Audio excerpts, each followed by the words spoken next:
ये क्या है कि हमें फिरकों में बटे हुए नासर मदनी हर जगह ते जांदा है, हर प्रोग्राम ते जांदा है, जिथे कोई बुलाया जांदा है। और सुने अगले दिन मैंने एक सिख मिलिया, वो मैं यार तुसी मैनू अपनी तकरीब च नहीं बुलाया, कहंदा तू ते साडे सिख मुसलमान करी आउना।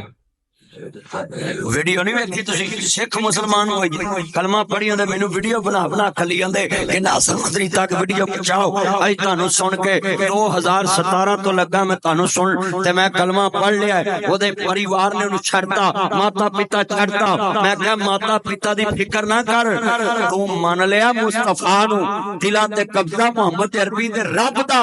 मैं दुआ करांगा अल्लाह उन्हां दे दिल भी फेर देवेगा। आज कितना मजमा बैठा है भाई, आज पाकिस्तान को इज्जत क्यों मिली? कर्जा भी वहां, किस्त भी ली, जंग लड़ते लड़ते हमें किस्त भी मिली। जी बोले किस्त मिली।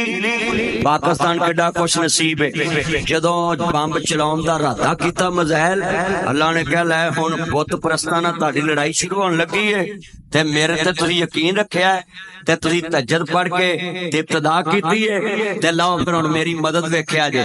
किस्त भी दवाई, पैसा भी काफरां कोलों लवाया, जहाज चाइना दे, पैलट साडे।